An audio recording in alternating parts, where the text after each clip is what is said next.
Francesco? Joe, we gonna die. It's cause you already know. You the fuck up, man.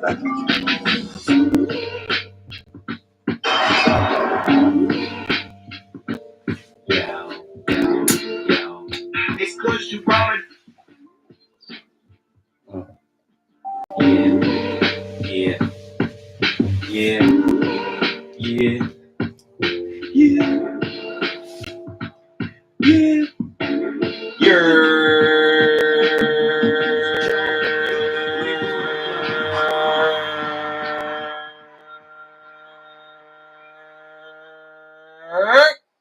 Y'all know what time it is, baby.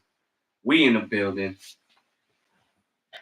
It's a different look, baby, but it's a glorious day. Y'all want to know why? Because it's the one and only Ant Acid birthday, baby. My guy. Appreciate you. Happy birthday, dog. Thank you, doggy. Thank you. My man's 11 today. Hell yeah. You know what I mean? So it's a beautiful Sunday. Hopefully many more 11 teens, you know what I mean? Word, hell yeah, man. I wish you the best. And all your dreams come true, dog. Thank you. Facts, man. We're recording, right? We are recording. All right, we're good. We are recording. And I just wanted to say I appreciate everything you do, my nigga. Thank you, man. Facts. Thank you. I appreciate you too, man. I appreciate you too. But y'all know what time it is, man. It's fucking Jones Hour, dog. Another Sunday. We lit.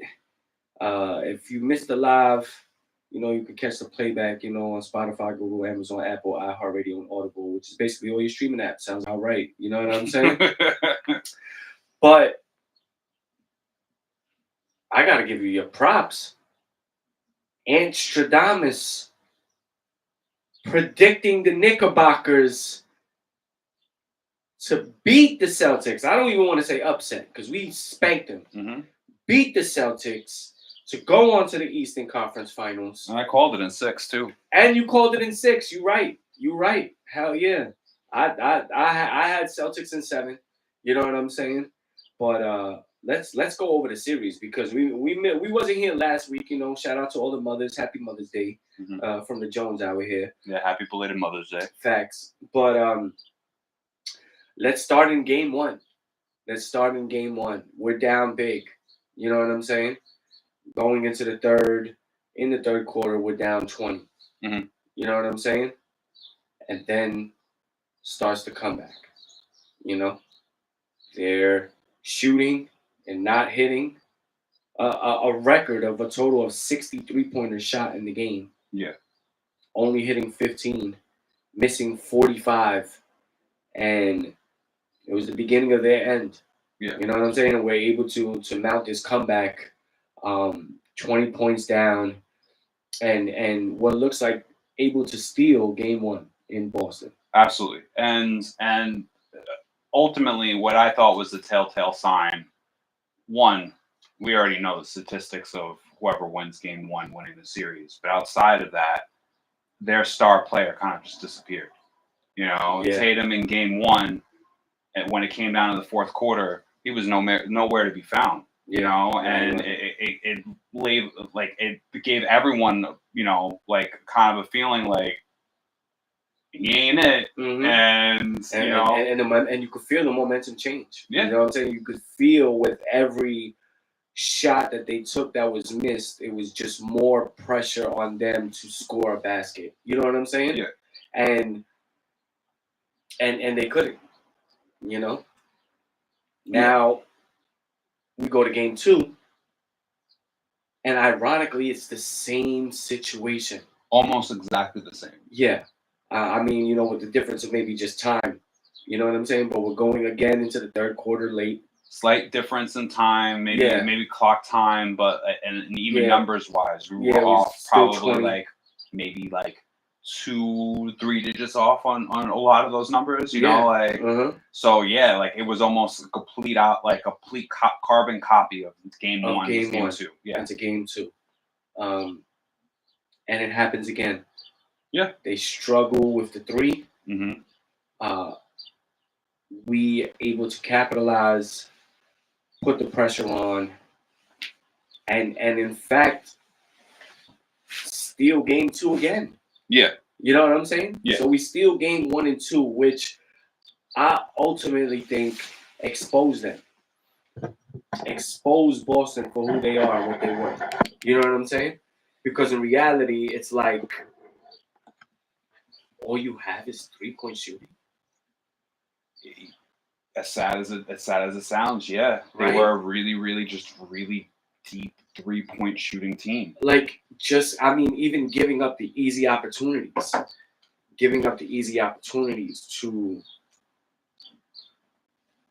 just score baskets. Like, just try to get a basket. You know what I'm saying? Yeah, like when you look at it, the question was made.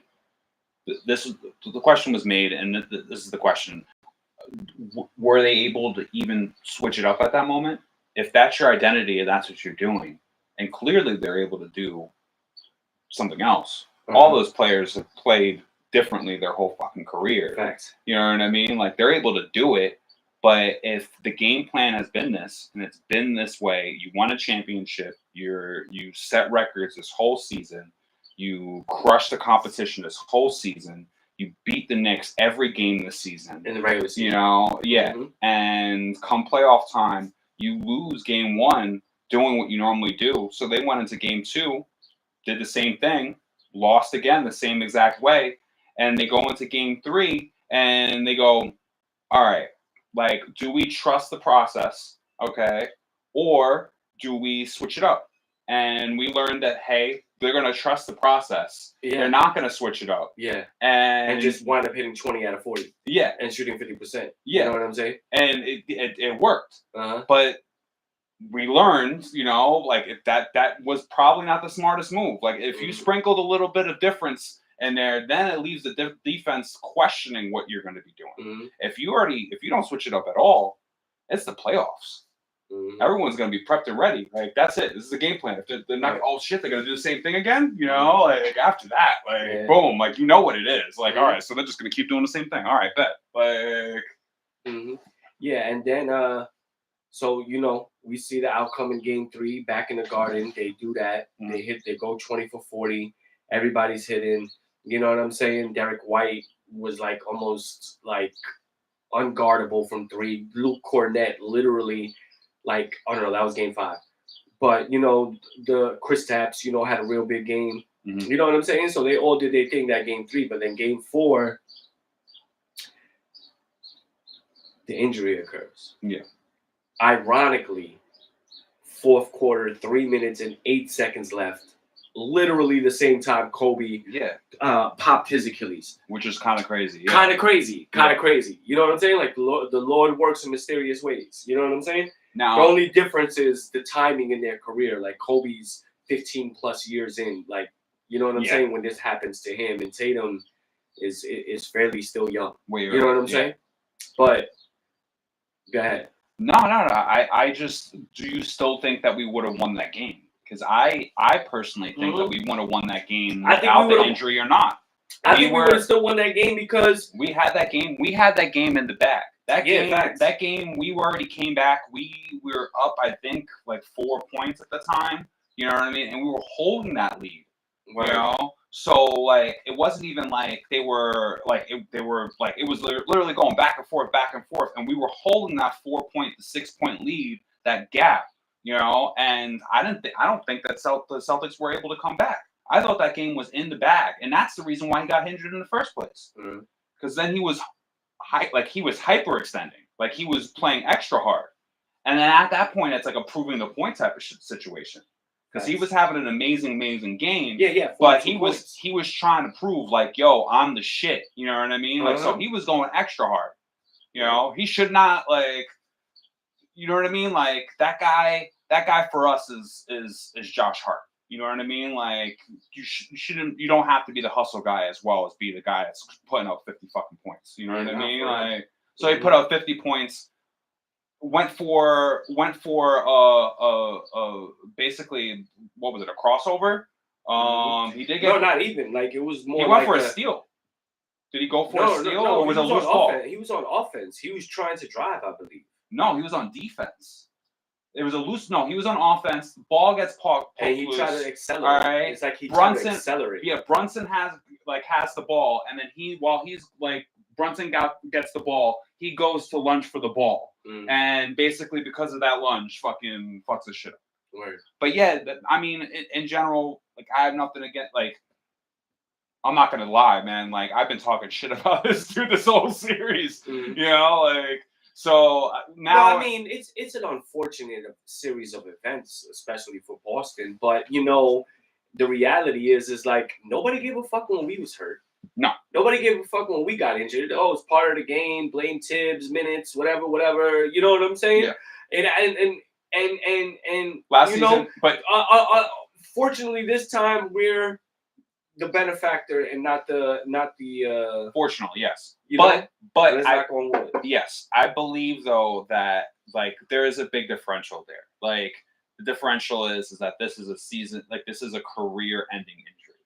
You know, like career-changing injury. You know, like one where like you could come back, but you're not gonna be the same. You know what I mean? Like it's it's not Tommy John, bro. Like you know, like they don't make your Achilles stronger by fixing your Achilles. You know, like they're not going to give you another ligament and the shit's going to be like super Achilles. Yeah, but I know. Like, I mean, but he could still be the same player at the least. You know, like KD did the same shit and he didn't really fall off. Like his game wasn't like, oh, he's considerably whack now after popping his Achilles. You know what I'm saying? I think you could say with Clay.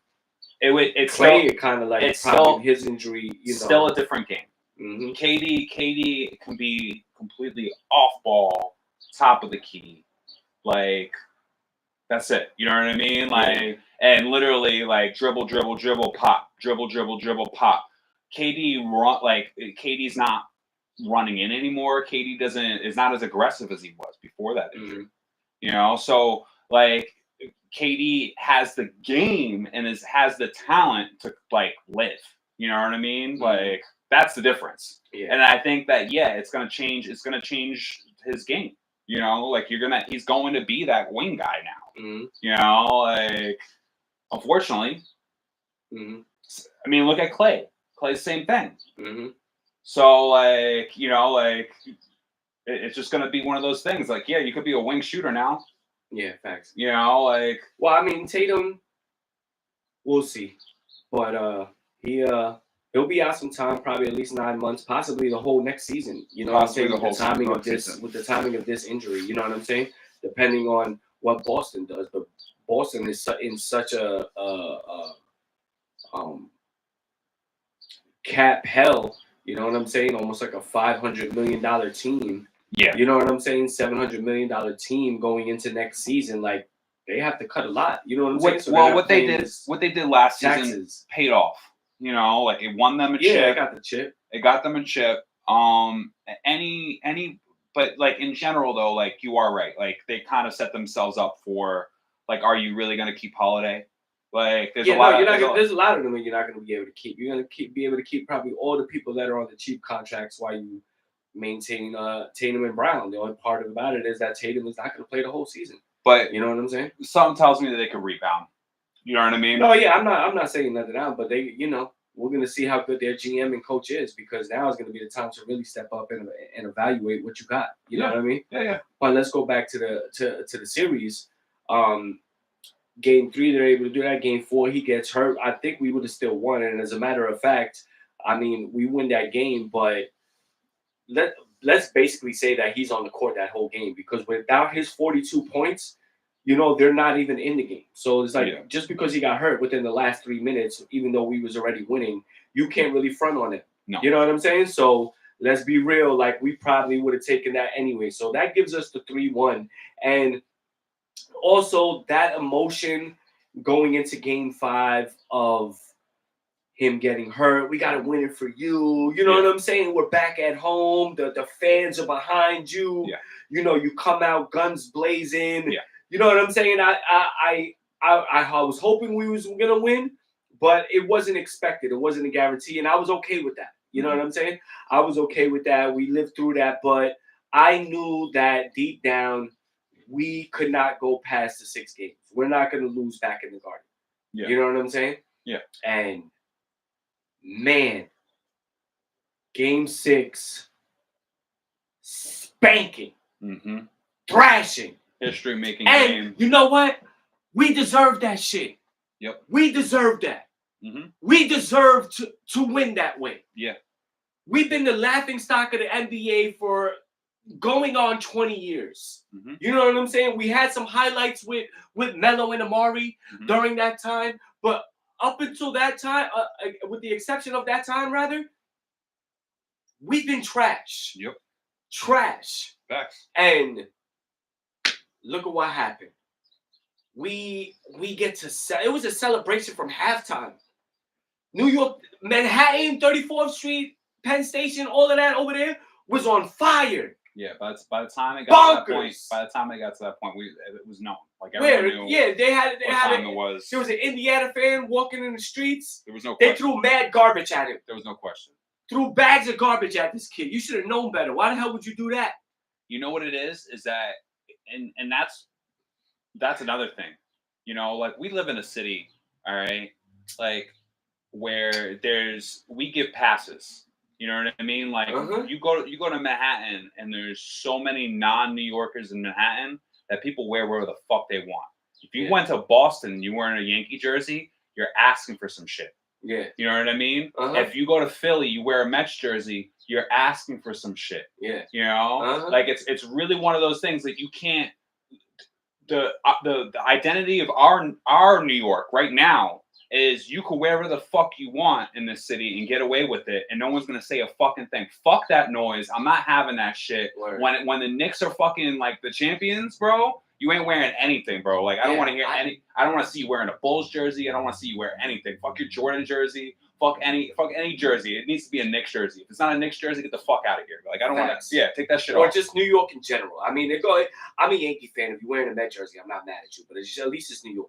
You know what I'm saying? Keep it New York, man. Yeah. We're putting ourselves back on the map. I mean, with the exception of the NFL, Yankees, Mets, and Knicks is carrying us. You know what I'm saying? Brooklyn, the Nets. I mean, they got some time. I'm not gonna hate on the Nets. No, I don't got no hate for them. Yeah, I'd rather them stay in Jersey though. I feel like Jersey needed a team. Facts, but I feel like they started out on a lame. I feel like the Nets started out on a lame foot, and now they're kind of finding their actual cool. Like this is like real. This is real shit. Like before it was like fabricated bullshit. You know what I mean? Like some Russian billionaire gulag fucking dude. Yeah, coming in.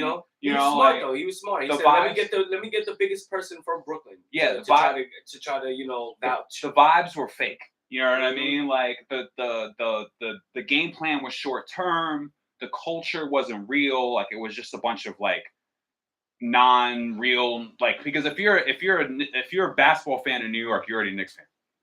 Or you're a fake motherfucker that quit on us. Yeah. You ride with a whole other team. Like you quit. You're a LeBron lover. You ride with everybody. So then that leaves you a small portion of that for our older generation of people that are like, I'm gonna be a Brooklyn Nets fan because they started off cool off the bat, and then you have kids. That's who I give the pass to.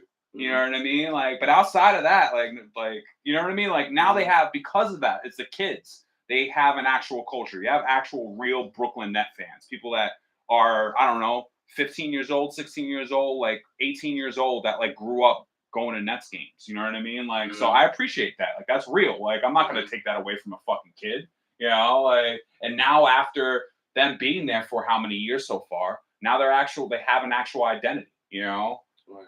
Fuck that KD, Brooklyn was cooler, and like all that shit. That shit was bullshit. Come on. Their fuck ups is what fucking got Boston, Tatum, and Brown anyway. Yeah. Man. That could have been them. You know what I'm saying? I would have been more happy that you going to a Brooklyn neighborhood and gentrifying. Stop acting like you're not fucking up the neighborhood. Like, the only spots that's not gentrified still is like Brownsville and East New York. Yeah. Like no sidewalks. It's hard. It's taking some time. Yeah. You know what I'm saying?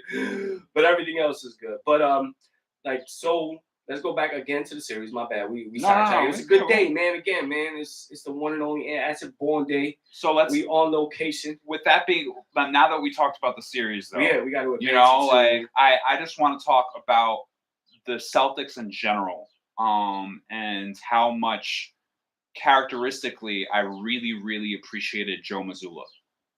And no, like when it came down to Tatum going down and him like stopping the fucking like flopping and stopping the fucking the nurse, you know, to like go like see him real quick or whatever. That I thought was the realest shit I've seen almost all playoffs from a coach. You know, like I haven't seen that in a long ass. Like I have never seen that. You know what I mean? Like literally, no. That's bullshit. Get the fuck up. Get the fuck up. You know, like that. I really, really appreciated. Immediately gave like I got so much respect for the homie. Like, you know, like I actually, besides all the bullshit, besides them not making any changes, all that other shit, I appreciated that so much. I wish that more of that existed in the league. You know, like not letting players harp on that shit because that shit's bullshit. It clogs the game up, and you don't want to see that shit. You know, like, oh my hand, like, nah, motherfucker, you fine. Like, it's just that he wasn't, but it's all right. Yeah. Nah, I think Mazzulla's job is on the line. Straight up, if we want to talk about it, you know, I think the lack of adapting in this series, knowing the funny part is that when you look into it, all the moves that we made was for this. Yes. All the moves we made was to beat Boston. Yes. You know what I'm saying? And we did that. Mm-hmm. Now, Boston, if we look at what they did during this series, they got exposed. Yes. They are a one-trick pony, and if they can't hit the threes, they can't win. The only difference is that in the regular season, there's just basically so much running and gunning that you're able to get these wide open shots and just hit them with no pressure because it's the regular season. Yeah. In the playoffs, the game slows down. You got nothing but half-court sets. Yeah. And because you have these half-court sets, it's a lot harder to find that open three that you would get in like transition. You know what I'm saying? And we already know, like, it's playoff time, you know, like. And you did nothing. You didn't call a play. You didn't adapt. You was just like, just keep shooting. We'll be all right. Yeah. And you never started to try to get some picks going. You know what I'm saying? Drive it to the lane. I mean, we was already in foul trouble, like almost every game. Karl Anthony Towns didn't have one game where he didn't have less than 4 fouls. You know what I'm saying? So, like, to get off the point, it kind of like, it makes me think that if D'Antoni like just laid off the minute restrictions and just like stayed to his philosophy, he would have won a chip. Yeah.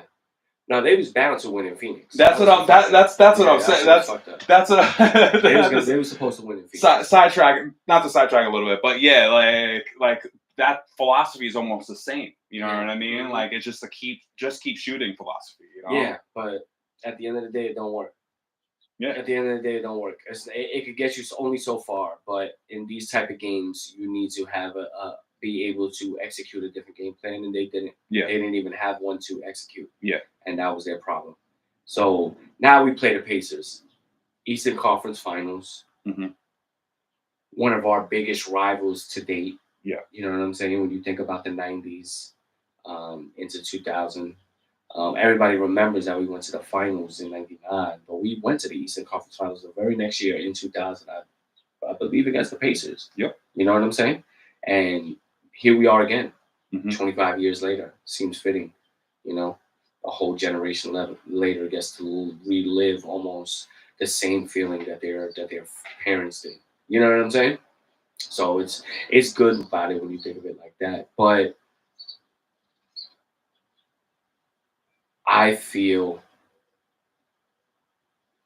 we spanked them again. We spanked them. You know what I'm saying? I think last year, we owe them an ass whipping. Yeah. Last year, you know, then when they beat us, Halliburton wearing the Reggie Miller hoodie with the chokes, you know, with the hands around his own neck, like the choke where he did with Spike Lee and shit like that. he had like 6 or 7 threes in the fucking third quarter, brought him back, whatever he did at that time, 95, I believe.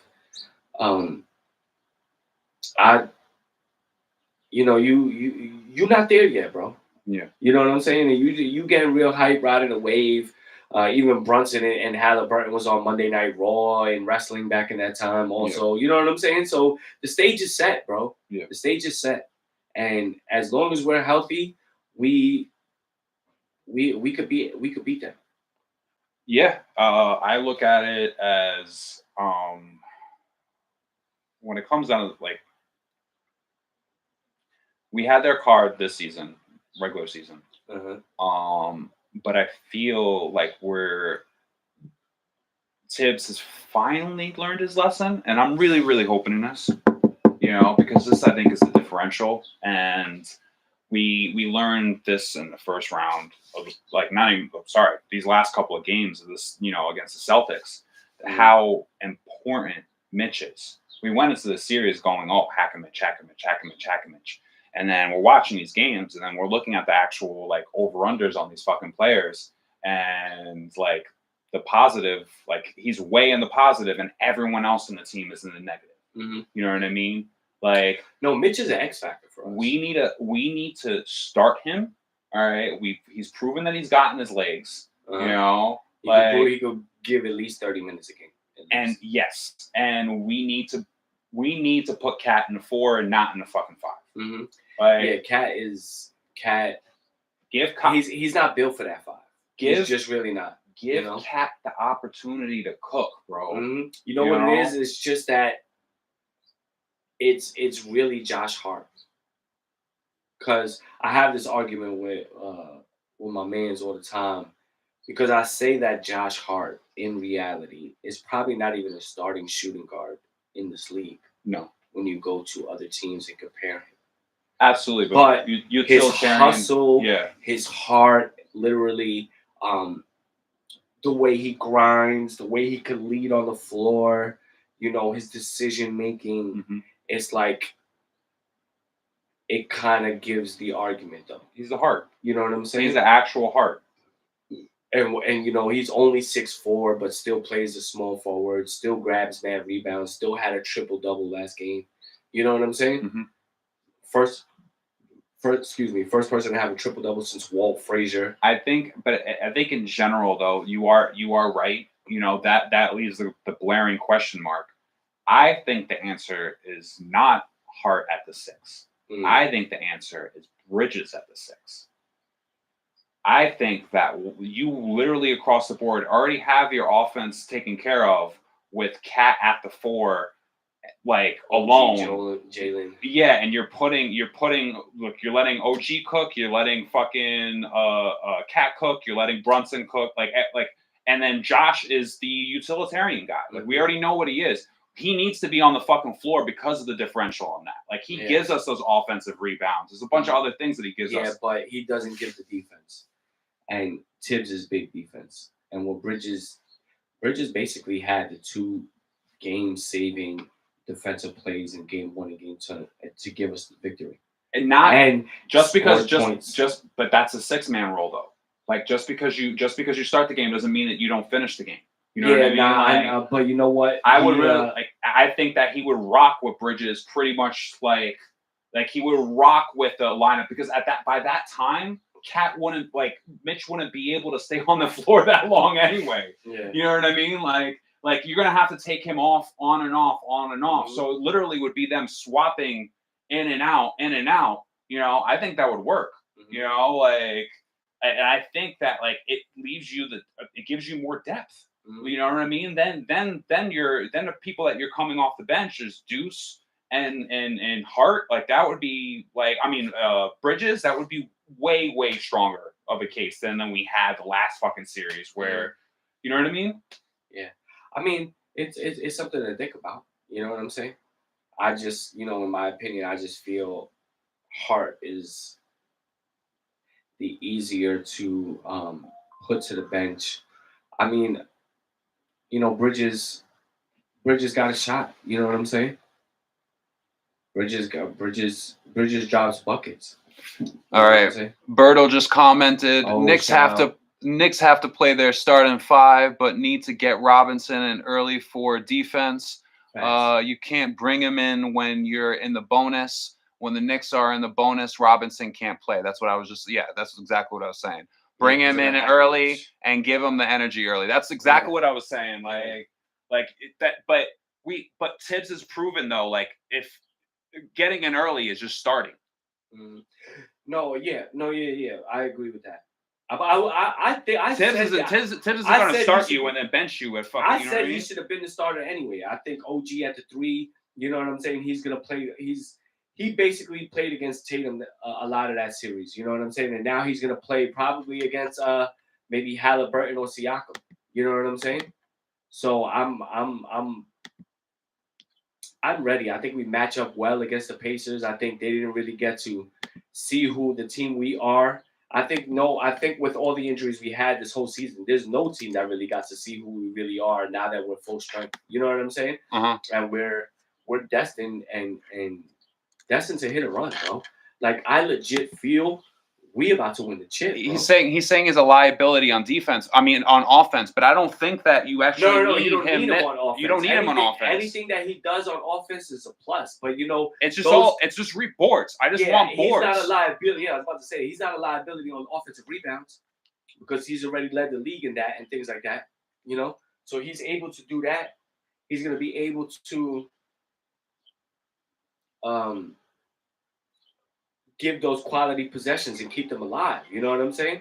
And the putbacks, the alley-oops. If he's not on the floor, we don't have one player that could do that. We don't have one player. Cat can't do that because he's sitting on the perimeter. OG, he got a jumper. He want to sit on the 3. Everybody wants to sit on the outside without him on the court. I got guests. Oh. I got guests here. Go ahead. Do your thing. So I straight up feel like like the Knicks, we destined to bust their ass because we match up well against them and just like you said with Mitch, he should be the starter and you're right early in the game before the bonus because once the bonus comes in, why wouldn't they not do the hacker Mitch and just force him to the line? Even though look at what happened that last game, they did that. He hit all his free throws. He was banging them. So obviously he spent time in the gym, which is kudos to him. You know what I'm saying? He put that work in. He's like, yo, I'm not going to be I'm not going to allow myself to be a liability. I'm going to make it the way you can't do that. Now I could stay in the court. You know what I'm saying? And well, I'm looking forward to a spanking. And, and I say he stepped out. But he said the Knicks versus the Thunder in the finals. And the fact that that's still valid right now is real. I said fucking Celtics and Lakers, and they both gone. You know what I'm saying? No, I couldn't call shit. So, shout out to him and the Knicks. And we're going to see, man. Game 1 Wednesday. Welcome to the city, Billy. Welcome to the city, boy. Y'all not ready for us, man. Pressure's going to be real. Garden is going to be crazy. That watch party outside the Garden is crazy. Like, I feel like I got to go to one of those, man. That shit is crazy lit. They on fire.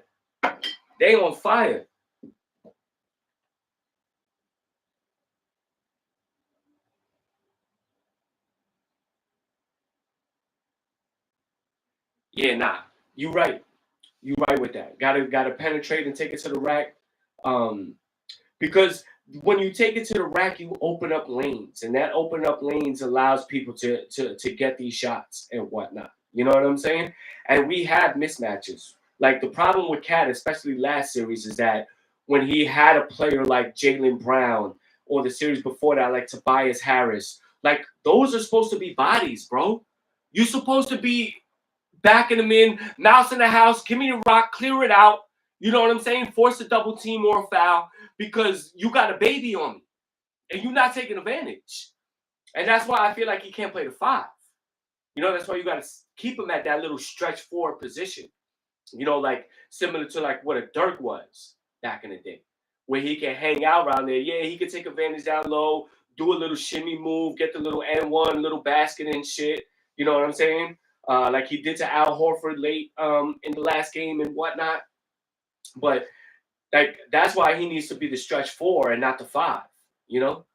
because he gets exposed too much for being too soft. Like, there's no way you shouldn't be taking advantage of these babies on you. You fucking 6'10". You fucking 6'10", and you letting a fucking 6'6" nigga act like he could hold you. The old Knicks, 99 Knicks, that shit would never happen. That should have never happened. The old NBA, that never happens. They're seeing that they're running picks on purpose to try to get you their star big man in that type of position. You know what I'm saying? Off ball picks and shit like that. And you allowing them to fucking man you up. That's the problem. But that's why it's better to have Cat at the stretch forward. What's good, baby? And but I feel like we're gonna spank them. We're gonna spank them. Read me that next comment, please. Brunson Hart, OG, Cat, Robinson starting 5 does sound tough as fuck defensively though. Yeah, and if not Hart, then Bridges. You know what I'm saying? Because as like I said, as much of a hustler as Hart is, it was Bridges' 2 defensive stops that got us game 1 and game 2 in Boston. Mm-hmm. You know what I'm saying? Absolutely. The steal on the inbounds, like he just yanked it from him, and the block on Tatum or whatever it was, deflection. It didn't even look like Tatum was trying to shoot it. It looked like he was trying to pass it, but it was like where he was going to pass it to. It was like 1 second left. You had to shoot it, and it was over. Yank. Mm-hmm. So yeah, no, proven his fucking worth. Both him and OG have been coming up big. Yeah. Especially on defense, sometimes they lose their spot offensively, but then Bridges, man, he shows up fourth quarter also. He got that clutch gene in him, bro. I'm not gonna front. Mikal Bridges looked like he got that clutch gene in him, bro. Because when it comes to that crunch time, when it comes to late and pressure situations, all of a sudden, even though he might have been missing all game, he starts banging shit. Yeah. You know what I'm saying? He gets his confidence in him. Yep. So I'm looking forward to that. I want to ask you and Berto, also my man's right here in the building. I'm assuming we're all going for the Knicks to win the series, right? Mm-hmm. I think, and it's not just as a fan, just also on straight NBA shit. I feel like they're gonna win the series. As analysts, how many games? 6. Knicks in 6 again. 6 again. I'm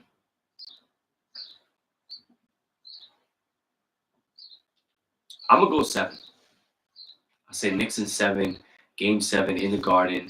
We're gonna set the tone. You know what I'm saying? Mm-hmm. And if we thought that game 6 was gonna be bonkers, game 7, Berto said Knicks in 6. What you think, bro? I think Boston's going to win. No, Boston's gonna win. No idea. Sounds good to me too. But yeah, man. It's the zone is set. Oh, we're gonna pull a Reggie in Indiana. That's what he said. Word. Shit, I'll be happy for that.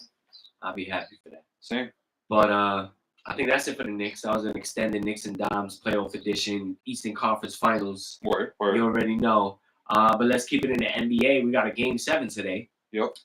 Denver OKC. Mm-hmm. Back in OKC. Yep. Aaron Gordon does look like he has like an injury. He's probably not playing today. Yeah. Even though he's actually gotten 2 buzzer beaters throughout these playoffs so far. So that's gonna be a big blow. But Jokic is still Jokic, and they still got real good players around them. But OKC is their time now. You know what I'm saying? It's hard to call. I'm assuming you're still going for the Thunder and thinking they're gonna win because of how you already called it. I totally think that it's going to it's definitely Thunder. Like there's no fucking question. The Thunder and the Wolves have proven themselves this season. Like yeah, it's their time. It's a youngins' time when it comes down to the West Coast. Yeah, I'm gonna agree with you. I think Denver's done. I think they wrapped up. Mm-hmm. You know what I'm saying? I think it's gonna be too much to overcome. Yeah. And maybe you could charges to some of those late moves that was made in the end of the season. You know what I'm saying? Absolutely, absolutely. Like OKC has a lot of Westbrook hate over there coming out the West. Yeah, I feel the same way. And like, oh yeah, no, we both. That's exactly what we said. That was our prediction for the West was the so Timberwolves. you said the Thunder. Oh, I said it. OKC. You said Knicks Thunder for the finals. You know what I'm saying? And the point that is still valid, I gave you your props when you stepped out.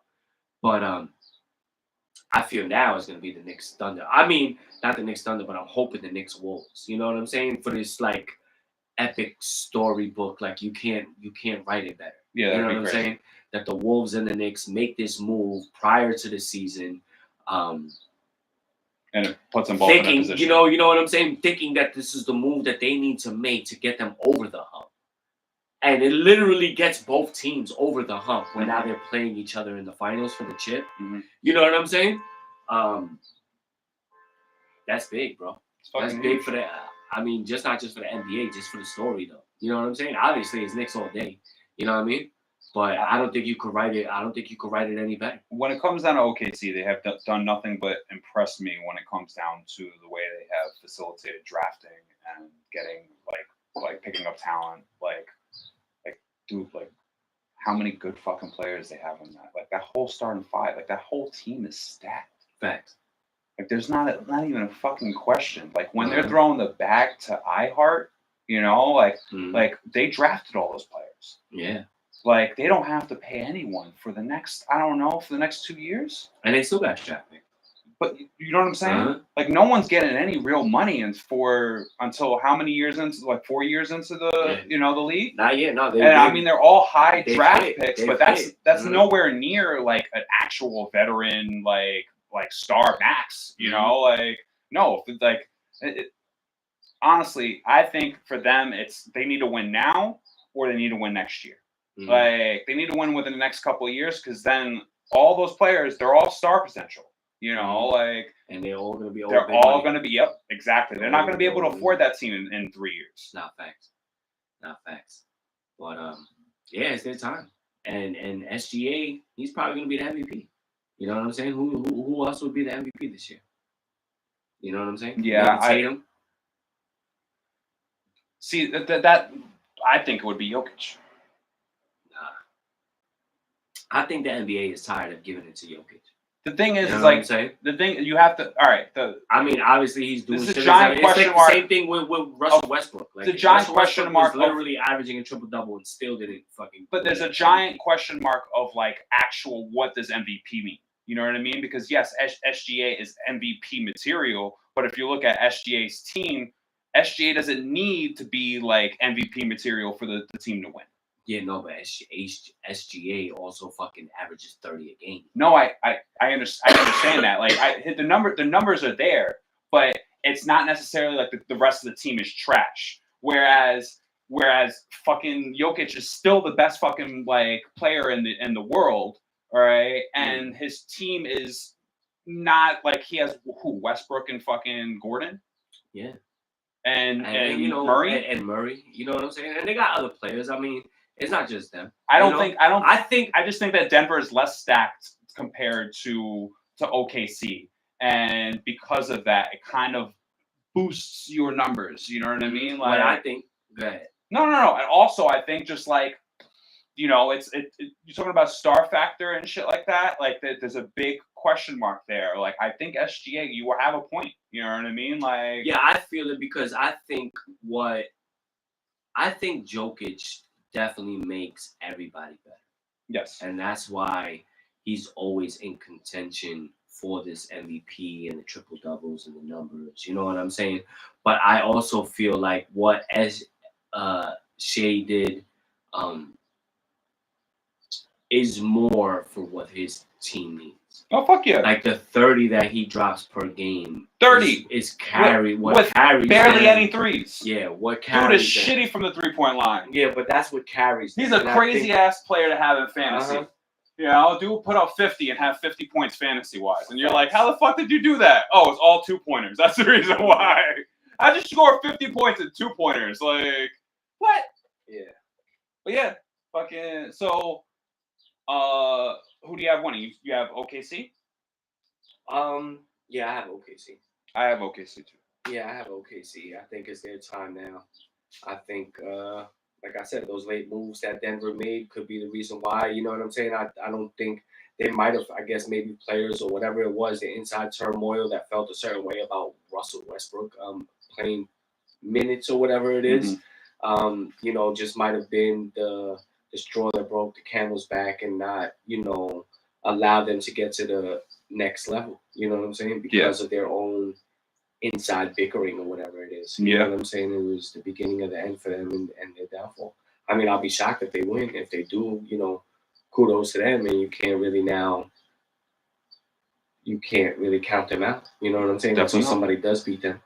You know, but I think that OKC Wolves series will be great. The two what looks like new faces would be now, you know, Shea and Anthony Edwards, and you can't ask for any more when it comes to just entertainment and game style. Yeah, you know what I'm saying? Yeah, they got it. You know, yeah. Mm-hmm. SGA after last All-Star game, kind of like I've been on the SGA train. You know what I mean? And you know what? Him grilling like Kevin Hart and being like, "Nah, bro." Like the whole way through, I thought that was like the best thing ever, bro. Yeah. 'Cause I'm so tired of Kevin Hart. I think that fucking dude is so annoying now. Oh yeah. Hell yeah. I'm over him. We're oversaturated with the Kevin Hart. We get too much Kevin Hart in our life. You know what I mean? So now I look at it like, you know, like if he's saying some corny ass shit and being corny or whatever, you know, like someone should be like, you know, like, nah, you trash, bro. Facts. But yeah, we're gonna see. We're gonna see what's gonna happen in the today and then in the Eastern and Western Conference Finals. It's an exciting time. Final four teams: Knicks, Pacers, Timberwolves, and then either the OKC or the Denver. Yep. All right, so baseball, baloncesto. Yes. No, that's baseball, Sesto. And it would probably be Take Me to New York. Let's see if that's it. I don't think we got it. Hey!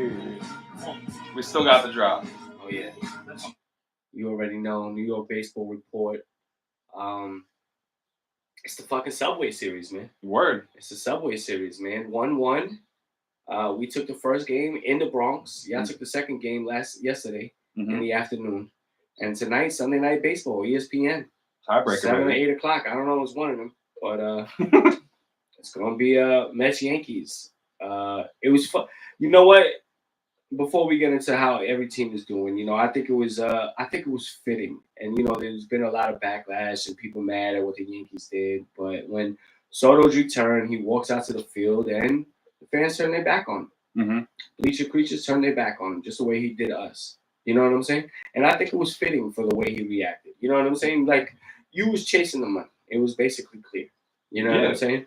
And the reason why you didn't stay with us and I, you know, crazily go against, you know, you went from Brooklyn to Queens, which I'm not mad, you know, in terms of Queens because we're the best borough. But like, you know, you go to the Mets. And it's over like suites and shit. You know what I'm saying? Like suites and family tickets and shit like that. Like, all right, you know, all right, like do your thing, bro. Much luck to you. You know what I'm saying? Have you seen the suites in Citi Field? I have not. They're nice as fuck.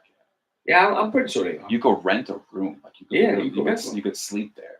Oh, that's fire too. Yeah, imagine waking up in the field. You could literally like go there for a game and then stay there overnight and then wake up. Yeah, that's gotta be a nice view to wake up to, smashing your wife and shit like that. Smashing your girl, looking over into the fucking field and shit. Yeah. This is fire. You know what I'm saying? Like that's different shit. That's like bucket list shit. You know what I'm saying? You know what I think is funny? They call them the Bobby Bonilla suites. Word. That's funny too. Like we're gonna use his name if we're gonna keep on paying him. Yeah, paying him, motherfucker. Yeah. So we might as well. Yeah, but you know, it's game 3 today. But I want to get into the Mets before we get into the Yankees. Y'all been really doing your thing. Y'all gotten real big play from the pitching, especially Clay Holmes and I can't pronounce his name. There's another dude that y'all got. Senga? Senga? Nah, I know Senga. No, it's a dude that y'all got. It's like I think it's like I got you. Yeah. EF. You know what I'm saying? But you know, that was a big question mark for y'all going into this into the shit. You know what I'm saying? And y'all was able to cash in. You know what I'm saying? Yeah, I mean, I look at it like this. You guys are on the top of the AL. We're on the top of the NL. This is kind of one of those series that is kind of like, this is a definer. This game today is very, very important, to, I feel like the fan bases, because then it's not even like owning the city, it's not even like, you know what I mean? Like it's domination of the fucking league, like you're taking out the other side's fucking best, team, like that feels good. That feels good. Yeah, no, it does. It does. Griffin King. Were you happy as fuck after game 1?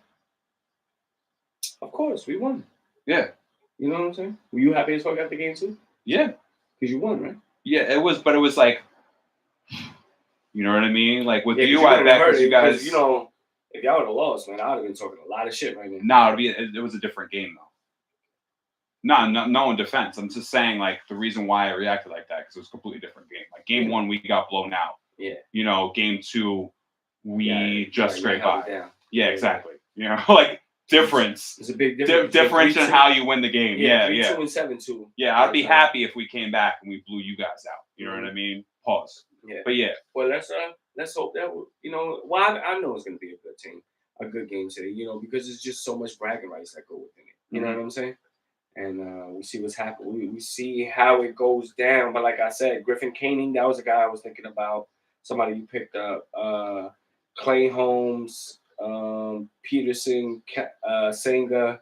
They've been really good and real big for y'all as pitchers in your starting rotation, and it's giving you quality starts. Mm-hmm. The only problem that might come from what they've been doing is that they haven't really gone past the 6 innings. Yeah. They haven't really been able to get deep into games. You know what I'm saying? And when it's May, it's not a big deal. But later on into the season, the bullpen is going to wear. Yeah. You know what I'm saying? Asking them to continuously get the big outs for you to seal the victory. And I mean, so far they've been doing so. You know what I'm saying? Yeah. Like I will take being impressed and like for now. You know what I mean? Like, because when the season started, I said that was the first question mark. Mm-hmm. We have the rotation. Mm-hmm. It's the bullpen. Yeah. It's literally the pitching. If we could get pitching down, then we Gucci.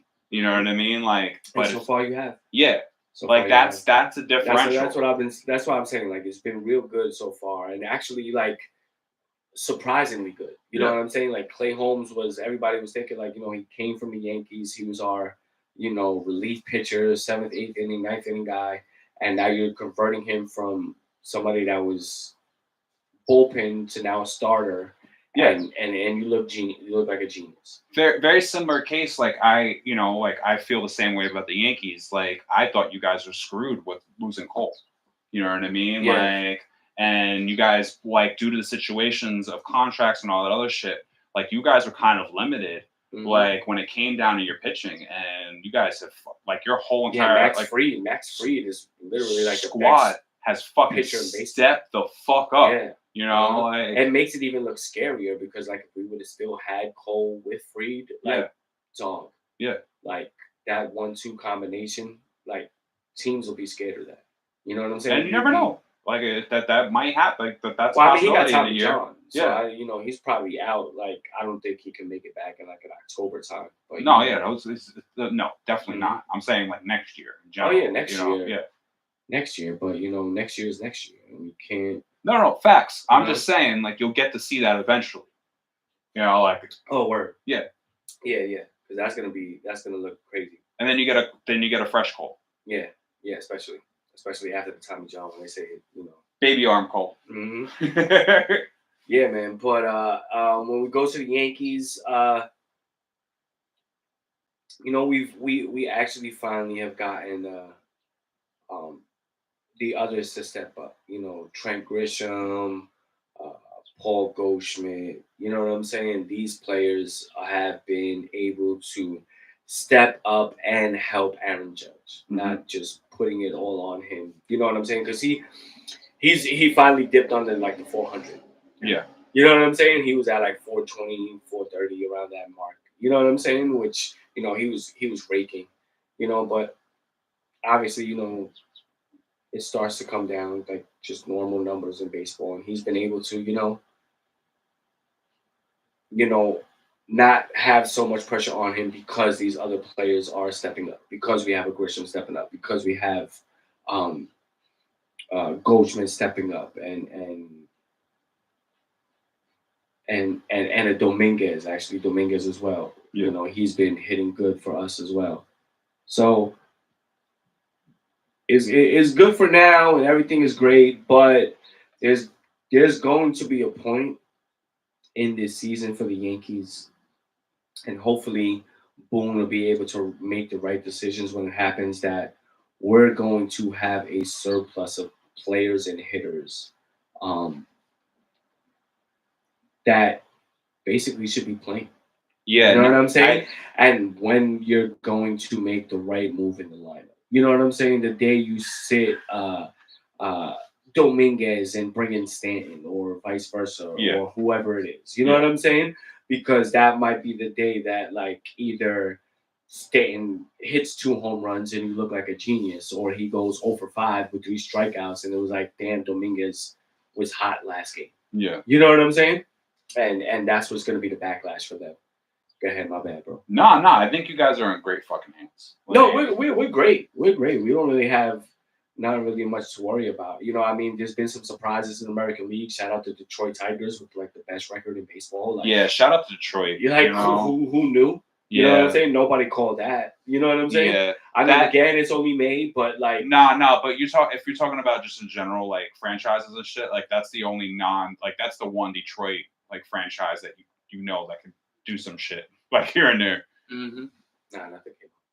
So yeah, man. So I guess good luck to y'all today, man. Good luck to the Mets. Thank you. Yeah, good luck to you guys too. Thanks, bro. Yeah, appreciate you. You're welcome. I appreciate you. You say there doesn't always have to be hate between Mets and Yankees fans. I mean, if I was like, I'm wearing blue and orange today. It's like, little dick energy. You know what I mean? Like, it's like one of those things. Like, when you're feeling yourself, like you got nothing to worry about in the first place. Exactly. Word. And usually when you have big balls, you don't worry either. You know what I'm saying? Throw that in there too. Yeah, exactly. Yeah, make that an analogy as well. Mm-hmm.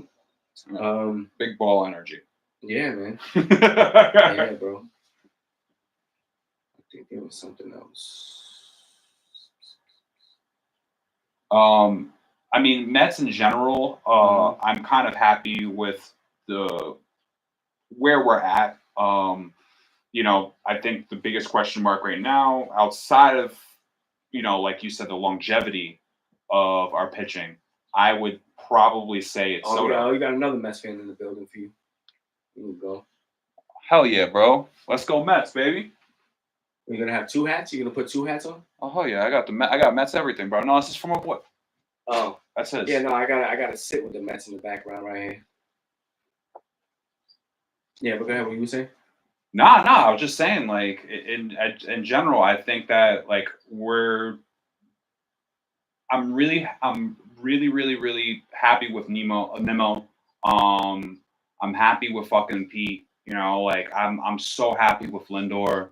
Like, Lindor has legit been like the reason why, like, it's clear now why you go after a player like that. You know what I'm saying? Like, the leadership. Yeah, like, his first year was rough. You know what I'm saying? It's a little rocky because it's an adjustment to play in New York.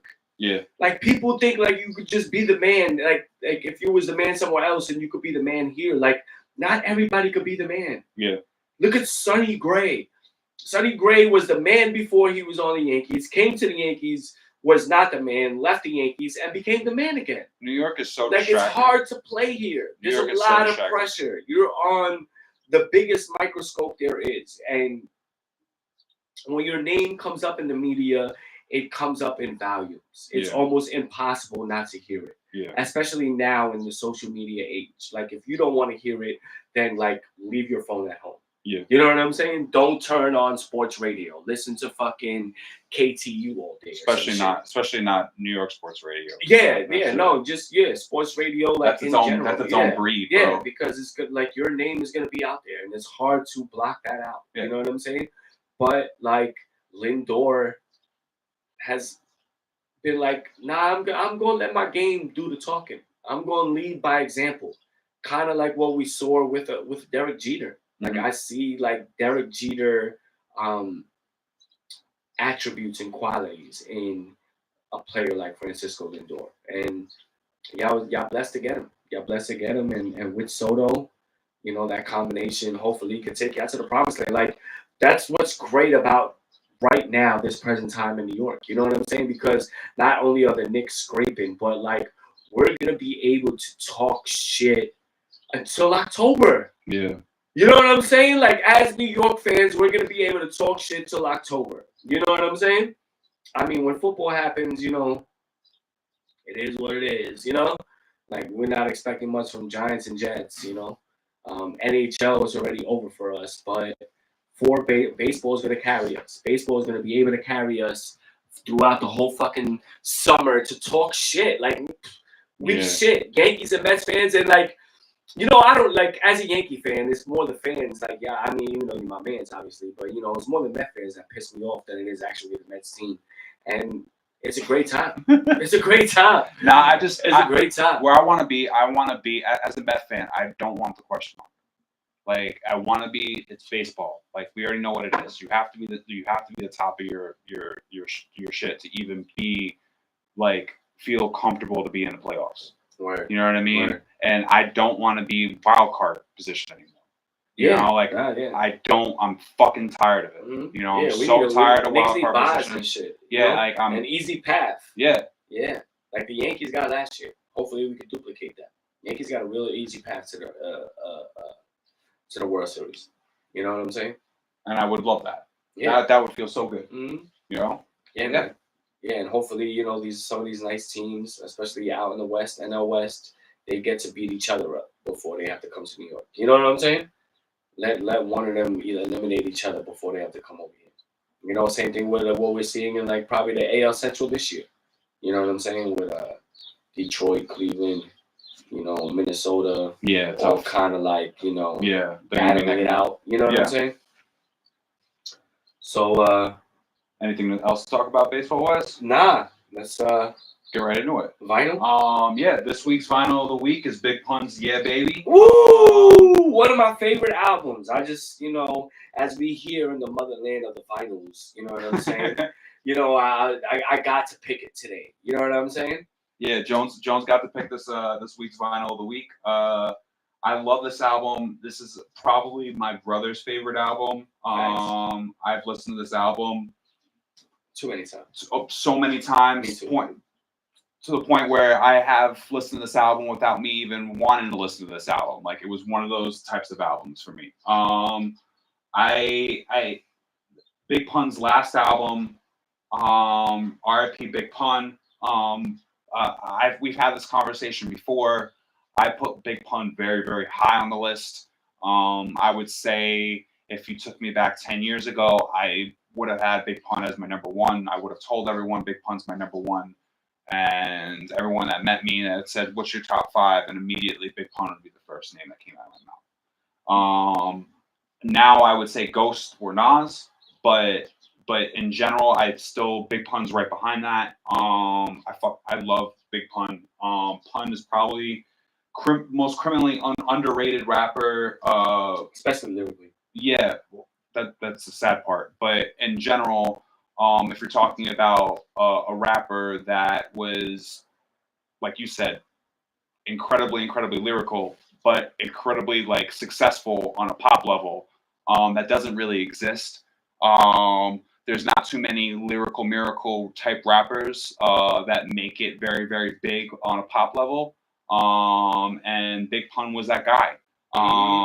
It's as if Papoose became like had a bunch of hit songs or something like that. Puerto Rican. Yeah, but you know what I'm saying? Like if Papoose had 5 hits and was like and had hit albums or whatever, that would be Big Pun. You know what I mean? Like it's that type of situation. For people that don't know, Big Pun is that guy.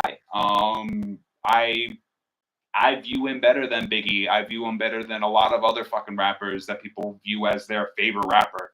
I view him better than Jay-Z. I view him better. The list can go on and on and on. Andre 3000. There's tons of other fucking rappers. There's something about Big Pun that is super ill, super, like you said, lyrically nasty, but playful and silly and fucking and fun and clever. Yeah, and timeless.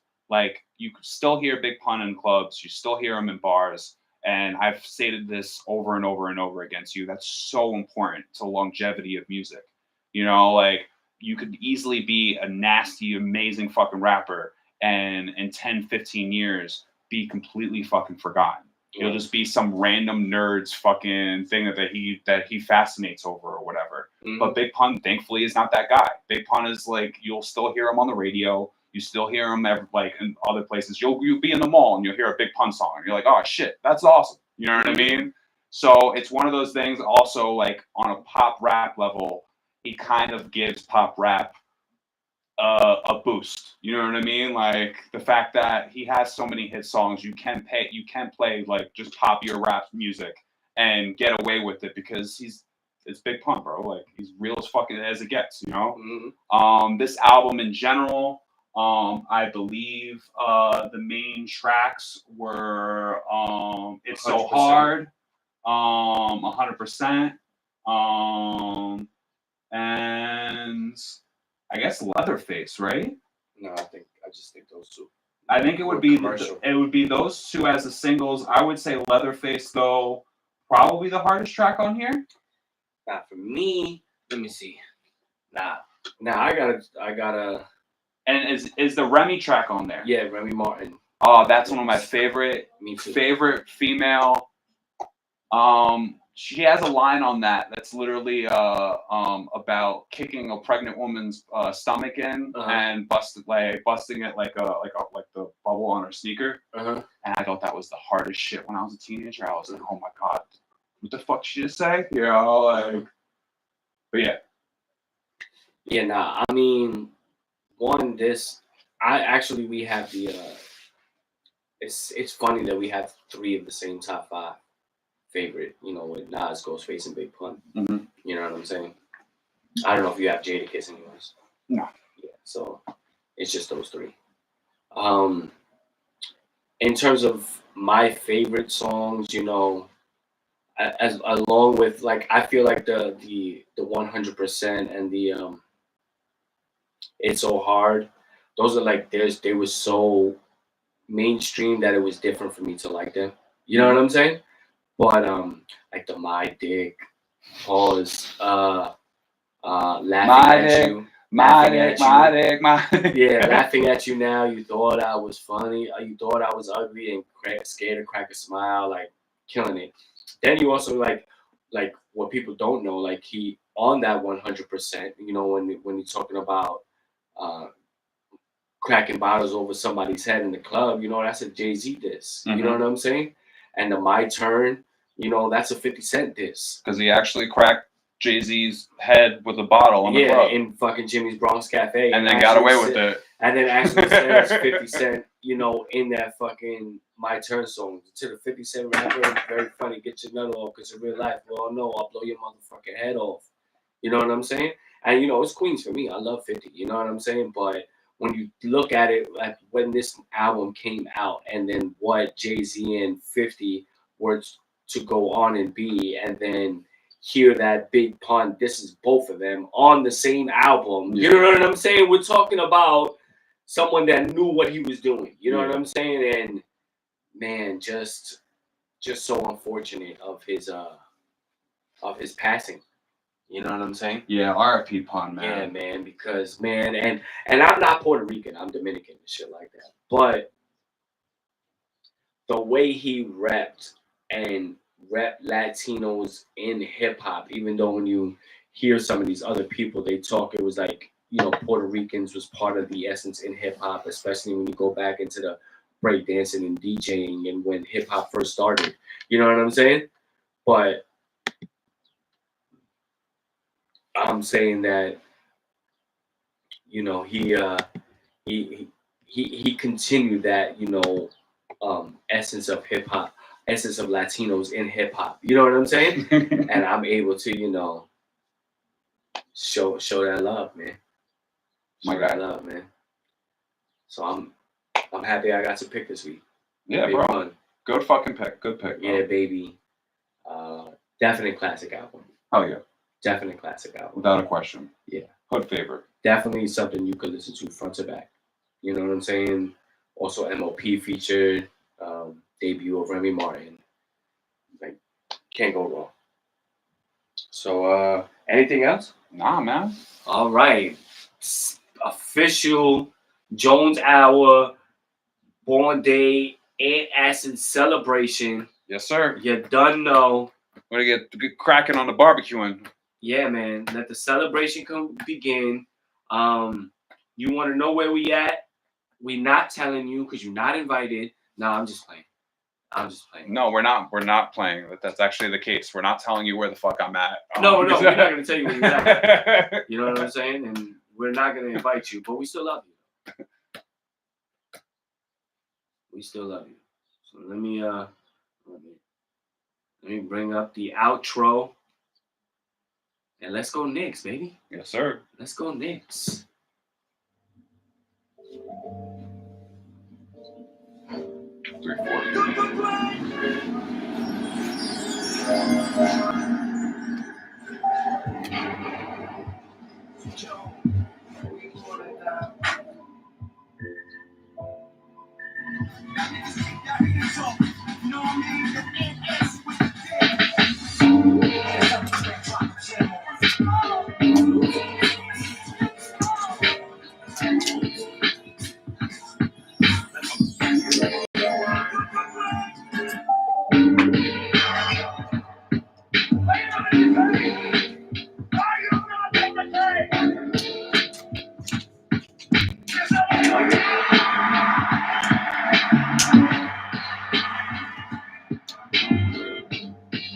Alexina, you know what's up, you got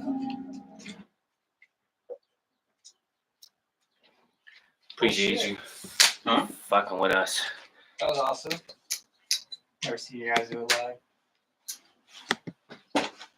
Yeah, it's fun.